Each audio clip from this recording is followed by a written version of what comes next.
অতিষ্ঠ হয়ে রাগ হয়ে আমি বলি, এই সিকোয়েন্স কম, আমারে কম দে, টাকা বেশি দিবি, সিকোয়েন্স কম দিবি। ওরা তখন হাসে। আমাকে বেজ করে এখন গল্প লেখা হয়। গল্পের নায়িকাই থাকি আমি।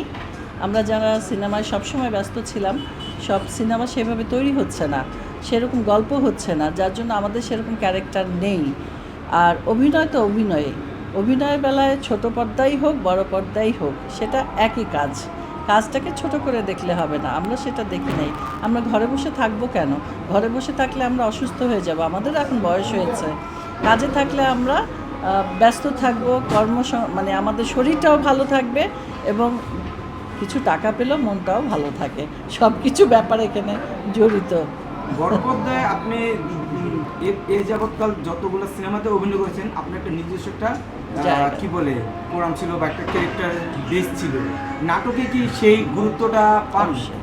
অবশ্যই। আমি যে ছবিগুলো করেছি, এখন নাটকে সেই ট্রেন্ডটা চলে আসছে। যেমন বউ শাশুড়ির যুদ্ধ, শাশুড়ি নিয়ে গল্প, আমাকে বেজ করে এখন গল্প লেখা হয়। গল্পের নায়িকাই থাকি আমি। তো এই জন্য বলবো যে ইউটিউবে এখন আমার একটা ওইরকম জায়গায় হয়ে গেছে। এই জন্য আমার কাজ করতে ভালো লাগে যে এখানে আমাকে সেই সম্মানটা দেয়া হচ্ছে, কাজটি দেয়া হচ্ছে। আমার একটা দুটা সিকোয়েন্স থাকে না, 18 থেকে 20টা সিকোয়েন্স থাকে। অনেক সময় মানে অতিষ্ঠ হয়ে রাগ হয়ে আমি বলি, এই সিকোয়েন্স কম, আমারে কম দে, টাকা বেশি দিবি, সিকোয়েন্স কম দিবি। ওরা তখন হাসে, ভাই আপা আপনার যদি সিকোয়েন্স কমায় দেই আমাদের নাটক হবে, চলবে। এটা একটা ফান আর কি, মজা করা।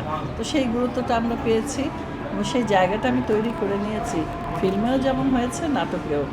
ওই যে বলে রিনা খান আসতেছে, রিনা খান, মানে সব নাটকের মধ্যেও আমার নামটা ব্যবহার করা হয় উদাহরণ হিসাবে।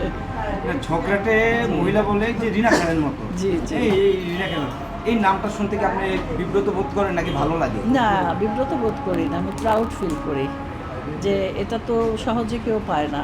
এশিয়ার মধ্যে এরকম একটা উদাহরণ আছে কিনা আমি মানে বলতে পারবো না। আমি নিজেও একটি চ্যানেল খুলেছি। তো আমি এরকম যারা কাজ পায় না, যেমন অনেকেই আছে, হয়তো নাটকের মানুষ নাটক মানুষকেই টানে, তো তারা আমাদেরকে একটু অন্য চোখে দেখে, বলবো যে তাদের কথাবার্তাতেই বোঝা যায় যে তারা বলে যে ফিল্ম থেকে এসেছে। তো ফিল্ম থেকে এসেছে, অবশ্যই আমরা ফিল্ম থেকে এসেছি, মানে আমরা বড় পর্দার মানুষ। তো মানে একটু অন্য চোখে দেখে, কিন্তু এখন সেটা ঘুচে গেছে। এই জন্য তারা মনে করে ফিল্মের অ্যাক্টিং আলাদা, নাটকের অ্যাক্টিং আলাদা, যে ফিল্মে একটা প্রম্পটের ব্যাপার থাকে।